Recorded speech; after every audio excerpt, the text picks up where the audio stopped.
Estamos de volta com o Horizonte Debate. E conversar com gente inteligente é outra história. A gente vai trocando ideias aqui, é sensacional. Falando hoje sobre a decisão do Supremo Tribunal Federal de derrubar a prisão em segunda instância. Ou seja, o presidente Lula foi condenado pelo juiz Moro, depois foi condenado no TRF4, que o professor Rubens colocou aqui lá em Porto Alegre, e aí ele foi preso. Agora, revogada essa decisão da prisão em segunda instância, o presidente Lula solto de novo, e várias outras pessoas. No WhatsApp da TV Horizonte, 31 99642 8473, esse número que está no cantinho, você conversa com a gente. O Ângelo, abraço, é daqui de BH, lá do bairro Floresta. Christopher, em meio a essa polêmica toda, o senador Alcolumbre chama a câmera, chama o microfone. Isso é típico desse movimento da rede social, dessa efervescência da rede social. Às vezes o sujeito nem reflete tanto, né? A deputada por São Paulo, Janaína Pascoal, no Roda Viva da TV Cultura da semana passada, dizendo, né, que jovens deputados, Paulo, ela não entende muito bem, porque o sujeito está lá na tribuna, ele nem votou ainda, ele está fazendo uma live, uma selfie, uma coisa desse tipo. O Davi Alcolumbre propõe uma nova constituinte. Isso é uma jabuticaba? O que é isso? Bom, na verdade, os juristas do Brasil, muitos juristas renomados, deram uma aula para os legisladores sobre como funciona a lógica da Constituição Federal. Ensinaram para eles que o artigo 5º da Constituição é cláusula pétrea e que ele só pode ser revogado ou adicionado algum texto nesse artigo importante da Constituição em caso de uma nova Constituinte, ou seja, há um novo jogo político para ser jogado em que a Constituição pode ser reescrita. Como eu disse no bloco passado, isso é muito perigoso, ninguém sabe o que pode sair de lá. O presidente Alcolumbre, é bom lembrar, ele tem uma relação muito próxima com o chefe da Casa Civil do presidente Bolsonaro, que é do mesmo partido, Onyx Lorenzoni, e também com uma das fiadoras do processo de eleição dele no Senado Federal, que é a presidente da Comissão de Constituição e Justiça do Senado, a senadora Simone Tebet. Então, nessa perspectiva, o que ele está querendo fazer é sugerir que o Senado Federal haja de uma forma responsiva a tudo que foi feito pelo Supremo Tribunal Federal. É a hora da política responder à judicialização. Qual é como é que posso dizer assim? A palavra não é risco, Paulo, não vou usá-la. Qual que é o risco de uma nova Constituinte? Olha, o risco é que realmente você não sabe o bicho que vai sair dali. Pode sair um Estado, uma organização social completamente diferente. Sei lá, você pode extinguir o Senado, você pode extinguir o STF, você pode fazer o que você quiser. Uma nova Constituinte é a fundação de um novo Estado. Então, dali, a gente não sabe. Eu acho que no momento atual da polarização que a gente enfrenta, de polarização e tudo, é extremamente perigoso você tentar reescrever.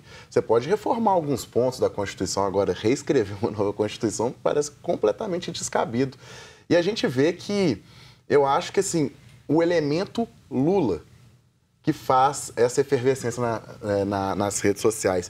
A gente estava comentando aqui durante o intervalo que em 2009, quando o STF decidiu pela prisão em segunda instância, não teve, né, essa amplitude de debates e tudo. E o ministro César Peluso, né, ex-ministro agora, propôs uma PEC nesse sentido, que o Christopher falou, de que os recursos para os tribunais superiores, que é o recurso especial para o STJ e extraordinário para o STF, não impediriam trânsito em julgado. Essa PEC foi solenemente ignorada. Ninguém deu bola, não estava na mídia e morreu. Então, o que eu vejo de diferente hoje é o elemento Lula mesmo ter sido solto. Acho que se talvez não fosse isso, a gente não teria parlamentar falando de constituinte. Então, é uma coisa muito pequena para você tentar refundar o Estado. Sim. Porque a Constituição é isso, né? A fundação de um Estado, né? Eu lembro, para dar um exemplo histórico, quando os Estados Unidos se constituíram, aquelas 13 colônias inglesas, 13 estados ingleses se constituíram como nação e se reuniram para fazer a sua Constituição. Havia uma linha, se não me engano, James Madison, aliás, não, o Jefferson e o Paine, que queriam que a cada geração propuseram que a cada geração fosse feita uma nova Constituição dos Estados Unidos. Porque falaram assim, não, a cada 20 anos, a cada 25 anos, a gente tem uma nova Constituição, porque os nossos filhos e netos não podem, tem que fazer a lei que vai regê-los. E aí prevaleceu uma coisa, a postura do Madison, do Alexander Hamilton, que disse, não, nós podemos abrir para emendas à Constituição, mas não dá para ficar a cada 20 anos, a cada 20 ou 25 anos, mudando a lei. Então, a Constituição americana tem uma Constituição mais enxuta, bem diferente da brasileira e com poucas emendas ao longo do tempo. Um processo constituinte, nós tivemos Constituição no Brasil em 1824, quando ficamos independentes, 1891, quando fizemos a República, 1934, para referendar Getúlio Vargas, 1937, para referendar a ditadura que o Vargas instituiu. Mas essa nunca valeu, né? Ficou. Ela, inclusive, previa um plebiscito e isso nunca aconteceu. 1945, quando foi a redemocratização. 1960, dizem 1967, 69, do regime militar, e a Constituinte atual, que é a da redemocratização, 1988. O que eu quero dizer é que uma Constituinte são momentos-chave de um país e que tem que ter por trás também um movimento movimento popular, de soberania popular pedindo. Não é, porque realmente é o que o Paulo está falando aqui, é o fator Lula. Então vamos fazer uma Constituinte agora, porque os caras estão assim... O presidente Rodrigo Maia, da Câmara, ele fez uma exaltação da Constituição de 88, né? Que é uma Constituição jovem, uma carta com suas dinâmicas eficazes. Olha que bacana, o Rafael Mansur, de Contagem, o Rafael é o curador da Bienal do livro de Contagem. Christopher, Paulo, Rubens, eu acho que Contagem tem agora um novo patamar para atividades culturais. O que foi inaugurado na sexta-feira, no sábado e no domingo, é uma nova postura, né? O Rafael está lembrando com a gente aqui que a ação do senador Alcolumbre é tudo menos com a preocupação com a justiça brasileira. Eleito em primeiro turno no Senado, apoio de parte da base do governo de Bolsonaro, ele também votou a favor da manutenção do mandato do senador Aécio Neves, derrubando decisão da primeira turma do Supremo Tribunal Federal no processo onde Aécio era acusado de corrupção e obstrução de justiça. Ou seja, posições pessoais documentadas que vão fazer com que esse movimento político aconteça, né?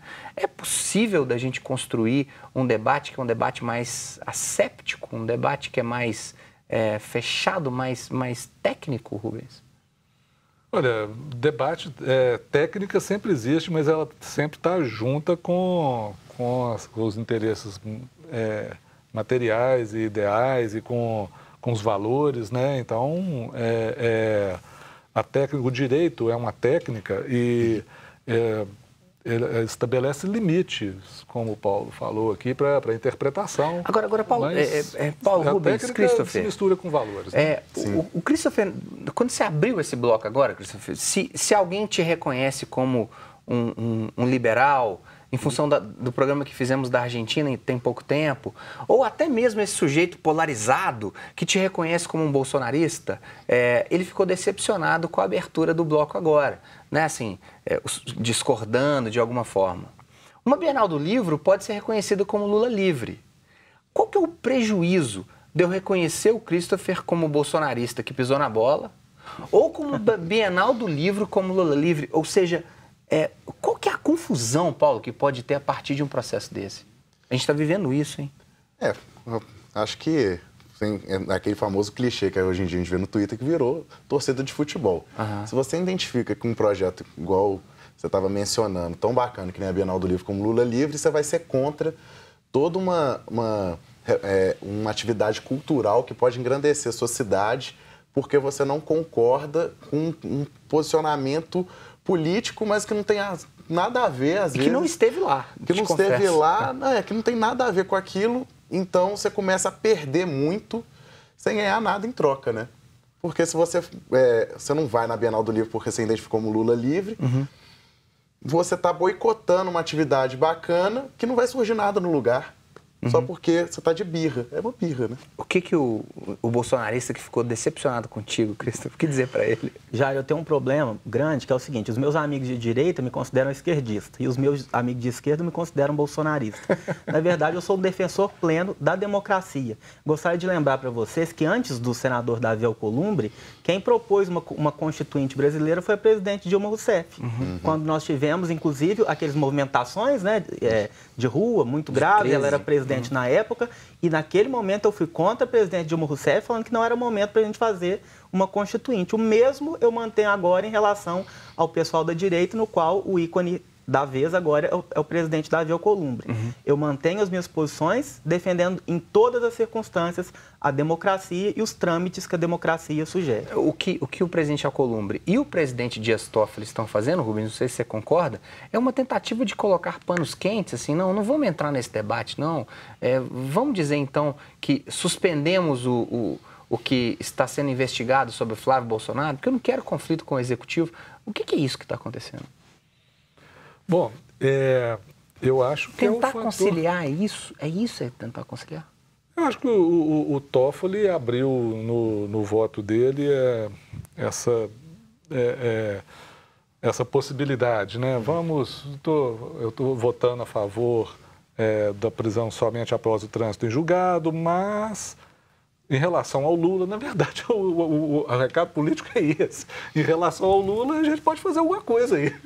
Entendeu? Foi isso que ele quis fazer, foi isso que o Toffoli que é o risco da polarização, né, que a gente está falando até agora. Foi isso Mas que lembre, o então, você colocar o centro do debate jurídico em torno de uma figura política. Mas lembre que nós livramos o Flávio de uma investigação lá em função do COAF e por aí vai. E ninguém queria fazer uma emenda constitucional por causa disso. Né? Deixa eu caminhar para mais um intervalo, deixar o telespectador em suspense para a gente dar uma pausa, o quarto bloco e fecharmos esse debate. Vamos para esse breve intervalo. Fica com a gente, até daqui a pouco.